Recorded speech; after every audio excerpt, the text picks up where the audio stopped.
choreograph that goes behind that. Whereas before it was like, step this, and then they have to think and they have to process the information. So gotten a lot better in that aspect as far as understanding each other and having one word sayings that mean paragraphs, and me knowing what they're saying and I knowing what they're saying. So that brings confidence, and when your confidence level is a little bit higher, you're going to have a tendency to play better. So I think that's been a huge thing for us, is understanding what we're talking about, and then just the camaraderie of the off season of working together. I mean, you got a guy next to you, he's pushing himself, I'm not going to get outdone, so I push myself, and so that competitive nature has been strong and alive, within the offensive line, and then also going over to the other side of the ball. With the amount of guys that you're moving through the offensive line, do you feel like that growth and understanding that offense, or in that terminology, do you feel like that's allowing you guys to continue that pace that you like to play at? Yeah, I think there's two things to that. One, maybe a guy that's a second string guy, but he's at 100% is better than a first string guy at 70%.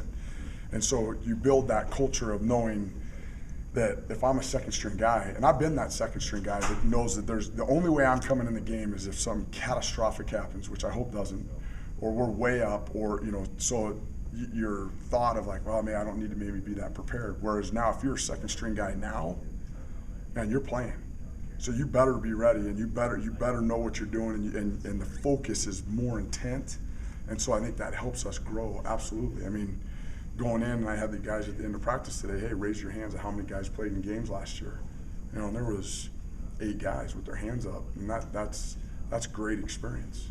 So. Who were the guys who were starting to show some separation for you in your unit? It's been good to have Dre back out there with his hand, and he needs to keep working his feet. But he's had a huge offseason. DeAndre Louis he's a stud, man. That kid is going to be something special. He's definitely widening the gap, and I think just the thing with him in this offseason coming up is going to be his fitness to get him ready. Tooney's made huge strides going from being a defensive position to coming to offense, and we started to fine-tune some things over this past weekend, and I think there was too much thinking going on with him today, so he may have taken a step back, but his growth overall over the spring has been really well. And then Fusi's just been, we were watching cut-ups today of the Wisconsin game, and then going to practice, and it's a totally different guy. I mean, it's not even close, it doesn't even look like the same guy. Kind of like Santa Claus in the off season, so he looks way better, and he's got a greater understanding of the offense. So those guys have definitely stepped up their game. Do you feel like your run package or your pass package, are you progressing further, or are they kind of even right now? No, I think they're both gaining momentum and gaining ground. If you have to say which one's ahead, I would say the run, just because of the reps that we have in that, going back to this time last spring, and with the same guys. But the pass game is taking huge strides, and the thing about it that is the most fun is seeing us anticipating guys get open and stuff like that. I don't see that until I come back in and watch film, but it's just you can see the growth of the offense in the pass game a lot. One thing that stands out to me, it seems like your unit's been pretty clean this spring. You guys haven't had many false starts that I've seen, at least. How's it looking on the face? Good. And I think, again, that comes back to confidence, and knowing my assignment. If I don't know my assignment, and, you take the speed and the pace at which we go at, so you eliminate oxygen, and that's one of the key ingredients for us to think. You eliminate that, and now you're not confident, you're going to jump. And so goes back to having a good understanding of what we're doing, confidence in what we're doing, and then again, hey, I know that I have this job, and I know that the guy next to me has this job, and he's going to do his job, and I'm going to do my job, so we can play as a cohesive unit way better. So, I mean, it's been fortunate. We better not have any more, otherwise I'm coming after you for bringing it up. But it's been nice. It's been pleasant. So it's been very nice to see the guys do that. I don't want you coming after me, man. I'm a nice guy off the field.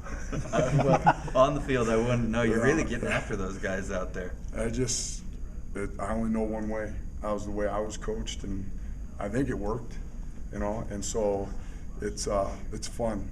It's fun, and I think they know that I care, and I want them to be great. I want them to represent the offensive line of the old, so changing of the guard. Did you get into many fights as a player? Do I have to comment on that? No, you Absolutely, absolutely. If I felt one of my guys was being mistreated, you gotta let them know you got your back. So, How do you handle that now as a coach?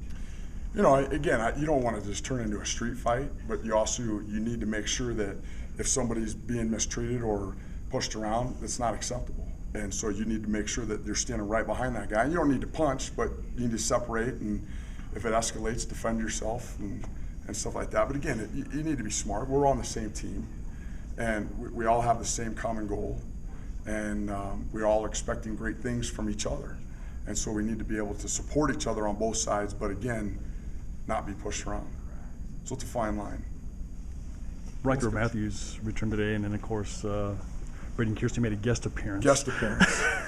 Yes. When you finally get these guys back into the offense line, get these guys going in the rotation, how much fun are you going to have? Yeah, you know, it's a lot of fun coaching guys that love the game, and that would be the number one thing I would say is guys really love the game in that room now. They were questioning that early on, and I think the more guys that we get to love the game and have it matter is huge. And so I know those two guys love the game, and I know that they'd probably almost give anything to play it. So it's really fun coaching those guys, and it goes back to, you know, I think Michael Yeck, I got to watch the film. He's down there in a scuffle. I'm like, what's the world coming to? So, you know, it's good to see those guys be passionate about their teammates.